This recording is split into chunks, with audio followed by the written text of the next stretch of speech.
Outdoors Maryland is made by MPT to serve all of our diverse communities and is made possible by the generous support of our members. Thank you. Coming up, from the upper reaches of Gunpowder Falls to the tidal estuary that flows into the Chesapeake Bay, the Gunpowder River teems with wildlife, stunning scenery, and opportunities for recreation. A journey down Maryland's Blue Ribbon River. Next. Outdoors Maryland is made possible in part by Maryland Environmental Service, protecting and enhancing the environment for the benefit of Marylanders. By the Maryland Department of Natural Resources, DNR, inspired by nature, guided by science.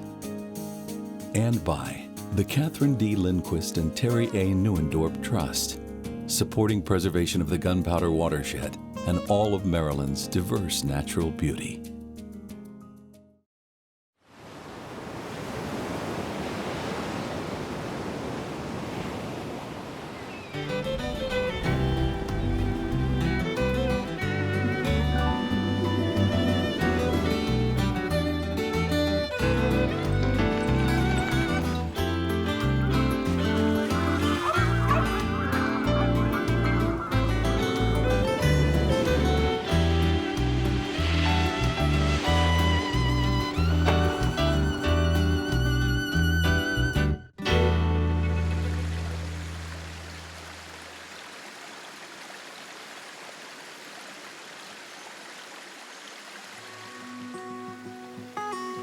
If our rivers are the veins of the earth, then the Gunpowder River is the lifeblood of the north central Maryland landscape.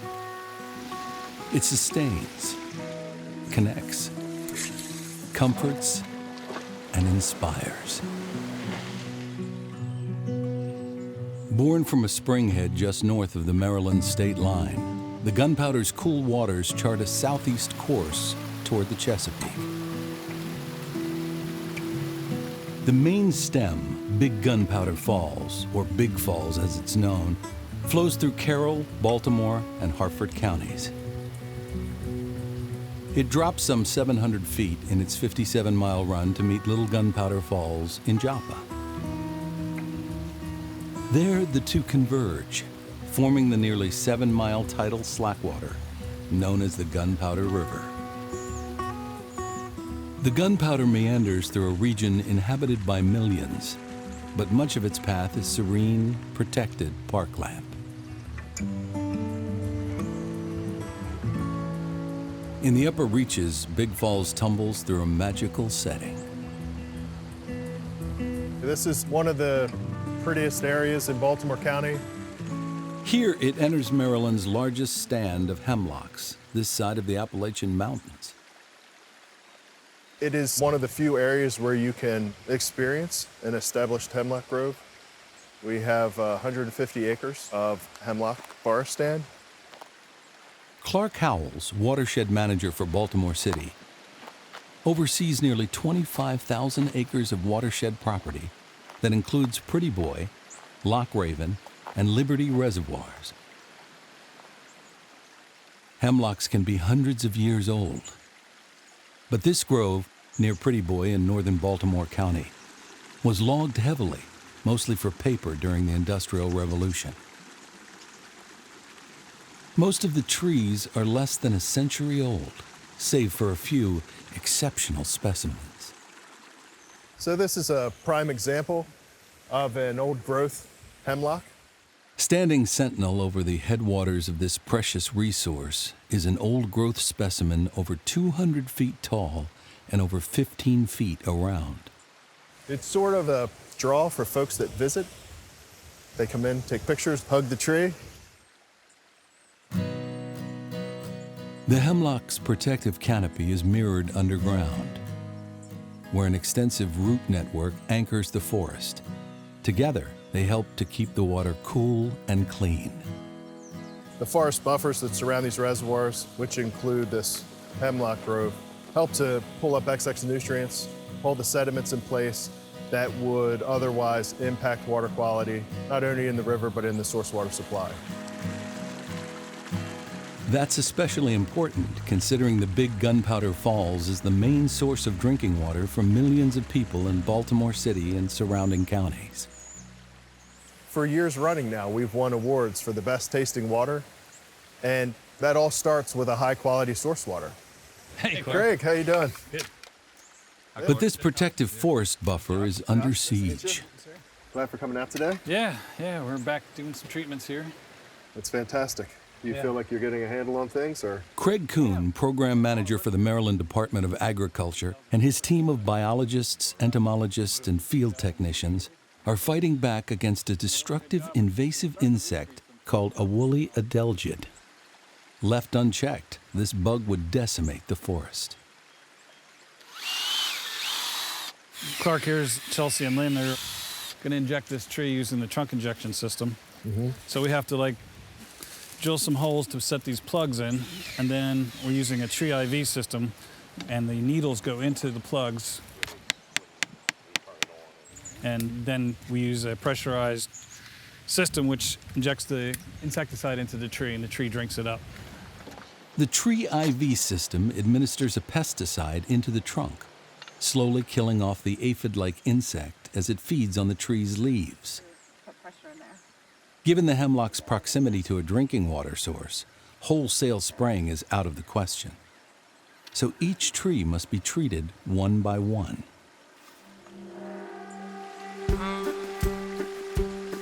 For the gunpowder and all the life that depends on it, protecting the forest buffer is key.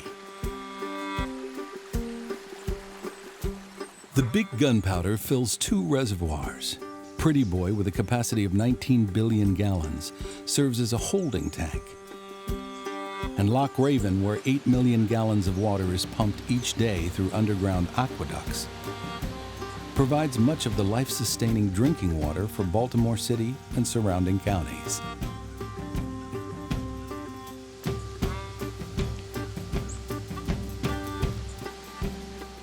As the gunpowder exits the dam at Pretty Boy, the river bubbles with abundant life within its pools and flows. And some of that life connects us to the river and to each other in profound ways. Straight arm, nice cast, and then straighten it out and put it down on the water. Perfect, okay? See it? Okay. When I'm on the river, the Gunpowder River, I don't think about the next doctor's appointment I have or the next time I have to have blood work. I just think about being free and enjoying the cold water, the sunshine, being out in nature. Wednesday Loria is a wife, a mom, a sister, and a breast cancer survivor. But the days she spends on the gunpowder casting for trout is when she's simply a fly fisher. Out here, I feel much calmer. Sometimes I have to deal with a lot of the effects of chemo, and this is just very stress-free, very calming. Wednesday's a newcomer to fly fishing, introduced to the sport through a program called Casting for Recovery. It's where she met Carol Stevenson, a fly fishing guide here in Baltimore County, and also a survivor. I was diagnosed with cancer in 1999 and went through treatment for about a year. I had been fishing for a long time, and a friend of ours asked about this Casting for Recovery program. And I got in contact with him, so I became an instructor and started the program, different places around the Mid-Atlantic. Really, really enjoyed it. And that was my labor of love. Time spent here is healing enough. But it seems the movement of casting a rod can also help in recovery. A breast cancer reconstructive surgeon discovered that the motion of fly casting mimics some of the exercises that the surgeons were prescribing for recovery from breast cancer. Carol has spent many years on the Big Gunpowder, fishing iconic spots like Whale Rock. There they're very particular which ones they want to take. The take. gunpowder is life-sustaining and supporting and healing for the people who come up here. They hike, they bike, they canoe, they kayak, they fish, and it's a very, very special place for all of us. You just kind of get recentered here. This is a transformational experience. Here is a 17-mile section of the Gunpowder downstream from Pretty Boy Dam, a stretch that's widely recognized as a Blue Ribbon River, home to world-class trout fishing. Trout thrive in cool water, specifically temperatures between 55 and 60 degrees. In fact, fewer than 6% of the streams and rivers in Maryland are cold enough to support a healthy trout population. The bottom release dam keeps the river cold, and it supports a year-round trout population. We're just extremely fortunate that we have this right at our fingertips. That's why we have so many people coming up and visiting. That's why the fish are so smart. Because they've seen it all, they've been there, done that. They're running from me today. No, they're not. You're doing really well. Carol and Wednesday, as well as countless other anglers, have been drawn to this section of the Gunpowder since the trout population returned in the late 1980s, when the city of Baltimore agreed to start releasing cold water from the bottom of the dam. Trout require clean gravel, very little sediment, and cold water. Mark Staley, freshwater fisheries biologist for the Maryland Department of Natural Resources, runs the agency's annual trout stocking operation. Today, Mark and his team are out stocking rainbow trout in some questionable conditions. It can be raining, snowing, sleeting, whatever. If it's safe to drive on the roads, we will be stocking trout. The fish don't care. They're happy, no matter what. We stock adult fish, so people have trout fishing recreation really close to an urban area. Over 5,000 fish are poured into the river each spring. But the river also sustains a vibrant, naturally reproducing wild trout fishery. Now we have a self-sustaining wild population of brown trout, fabulous numbers.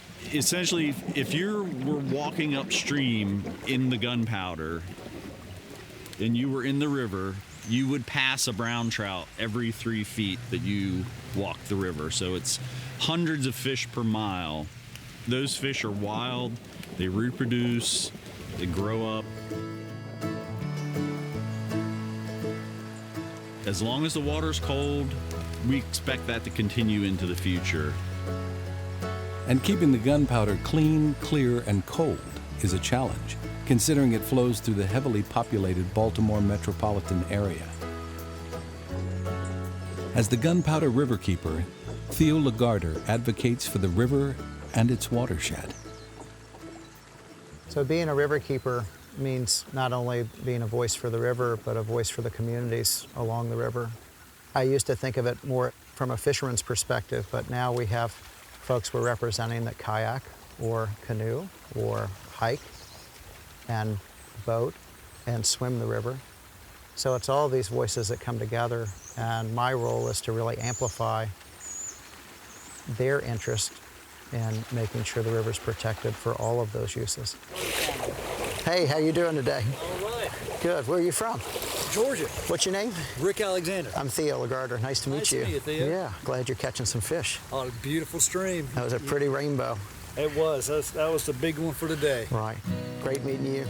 I think that having a strong connection to the river is the most important aspect of being a river keeper. Have a good one. If one doesn't have a connection to the river, it's a little harder to identify threats to it. It's a little harder to talk to people even conversationally about what the river might need. The biggest aspect of the history is that water moved things back then. So we talk about mill dams and sawmills. The most important in the upper Gunpowder was the Hoffman paper mill, and they actually created the first paper used for currency in the U.S. Folks were making munitions leading up to the American Revolution and Civil War along the Gunpowder. There were copper smelters, and folks were using the resources that we had in conjunction with the river. The river was the power at that point. By the late 1800s, Baltimore City was growing by leaps and bounds. The foresight the city elders had in creating Loch Raven Reservoir really pointed to future drinking water needs. But that growth came at the expense of whole villages that had settled along the Gunpowder's banks. There are villages, or remnants of villages underneath these reservoirs. The town of Warren was certainly flooded. We saw back in the drought years in 2003 and 4 foundations of houses above Pretty Boy Reservoir that were seen as the reservoir level dropped from 100 feet to 17 feet. And you could look across the reservoir and actually see old foundations, old chimneys. A lot of what I do in my work as riverkeeper is to create more awareness about its history, about its culture, about the challenges that are facing the river we drink. So a lot of my work is in making sure that people understand that the river is here and that it is worthy of their protection, and that it's also a fun place to be. As the river leaves the reservoirs behind, carving its way southeast through the Piedmont, there are few folks who enjoy the lower section of Gunpowder Falls in eastern Baltimore County more than paddlers. Guys, it's that time of year. Who needs some sunscreen? The same power that turned millstones a century ago now draws whitewater enthusiasts from far and wide. To have this in our backyard whenever there's enough water in it, this is where we are. Ed Blizzard is president of the Baltimore Canoe and Kayak Club. Today he's leading a group of kayakers from the popular Bel Air Road Put-In, north of Perry Hall. Going down to Gunpowder is beautiful. I mean, it's so accessible to Baltimore, and I never dreamed when I moved to this area that I'd ever be able to come out and do this within a few minutes of home. This stretch of the Gunpowder runs through the central area of Gunpowder State Park, a linear park with trails on both sides of the river. And a popular spot for both kayakers and hikers is Pot Rocks, the first of 2 Class 3 rapids on the river. It's a thrill ride when the water is at the right level. Pot Rocks is named for the circular indentations in the river's bedrock, carved by the power of the water over thousands of years.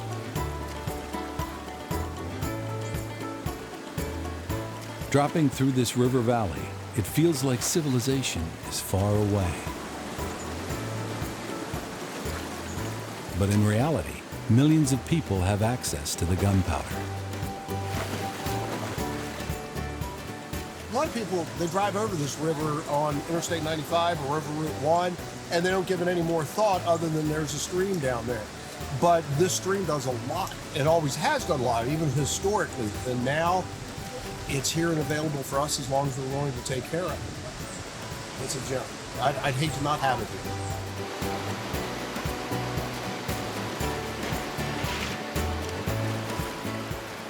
The last and only other Class 3 rapid is called S-Turn, just above Joppatown. This is where the Gunpowder makes its final fall from the Piedmont Plateau into the coastal plain. It is the final drop from a flowing river into a tidewater river. This is where it happens. This is where it happens right here. So as we come off of this, we're down to sea level.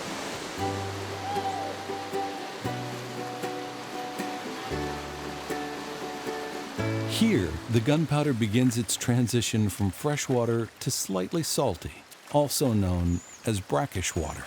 So that fall line is where the Gunpowder River changes name from falls to river. It denotes that tidal aspect, that estuary aspect.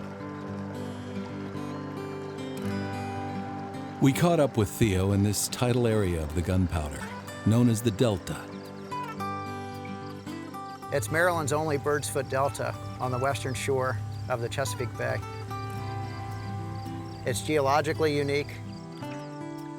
The 7-mile-wide Bird's Foot Delta is where the Big and Little Gunpowder and Bird River to the south all converge into a large marshland teeming with life. It's a great mixing zone. It allows for a variety of life, a variety of different types of species that can handle both a little salt and a little fresh. But the Delta and all of the diverse life it nurtures is located in the middle of one of the most densely populated regions of the state. Fortunately, there's a buffer. The Gunpowder's very well protected by state park land, and we have Aberdeen Proving Ground on the other side. So that land is not overtly developed, but it is a balance between all of these waters kind of flowing into the bay. We must protect these areas because they're unique, and they're unique biologically. They give us great joy. I don't think you can put a price on that. I think that they only need to be visited to be enjoyed. Leaving the Delta, the Gunpowder River widens before entering the Chesapeake Bay. Here, the Hammerman area of Gunpowder State Park is so popular with beachgoers that it often fills to capacity on warm summer weekends. We have 5 different beach or swimming areas. Typically 3 of them are open for public use. Our visitation easily quadruples from the week to the weekend. It's absolutely insane. Hammerman Park Ranger Brooke Bartko stays busy overseeing the beaches. We have a ton of different people of different backgrounds that come here to use our park. It's very nice to be able to give everyone that comes here an opportunity for water access, green space, just to be able to get out and use the environment and be able to use our recreational resources. Well, over the summers we try to come once a week, maybe twice a week. We even come when it, when it cools down. Like I said, once the beach empties out, it's really nice to just hang out. It's quiet, serene, really good. I just moved out here like 2 weeks ago, and I like it a lot. The water is warmer than the regular beach water, and it's friendly environment out here.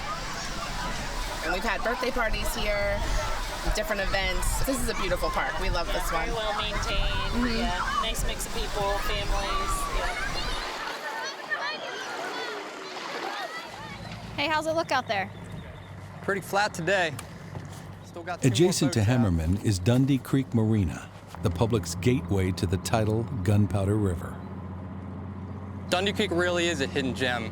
It's a nice, quiet marina. You have access right here to get to the Gunpowder River. It's kind of a gateway to this whole world out on the water. Ranger Brett Prochaska manages the marina at Dundee Creek.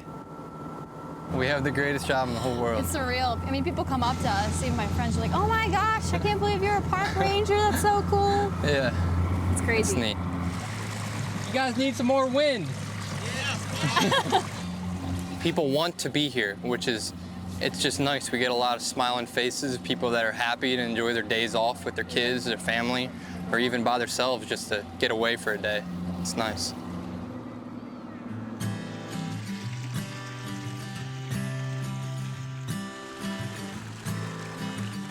From its headwaters to its mouth, the Gunpowder is more than a river. It is a precious resource that sustains us, connects us, comforts us, inspires us. There's a definite spiritual element in it. We try to control everything in our lives, but you can't control any of this. You participate in it and you enjoy it, but you can't control it. And a lot of the efforts that we make to preserve and protect these forest resources translate into preserving and protecting that water supply into the future. Water is life. Without water, we don't have much. We need to protect it, and we need to make people conscious, especially younger people, that this is a very precious resource, and we are stewards, and it's our job not to disturb it, to enjoy it, but not to disturb it and leave it for our children and grandchildren.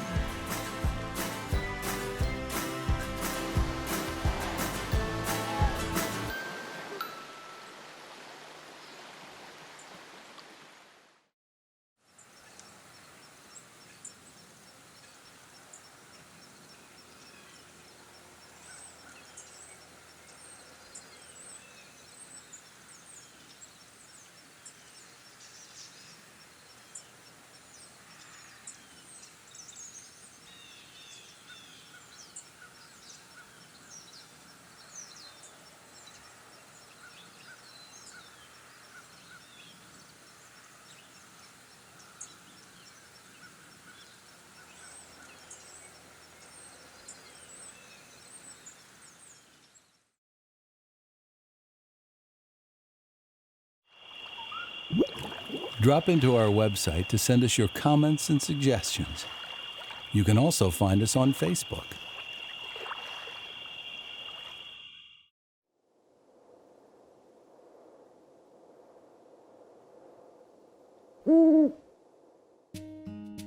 Outdoors Maryland was made possible in part by Maryland Environmental Service, protecting and enhancing the environment for the benefit of Marylanders.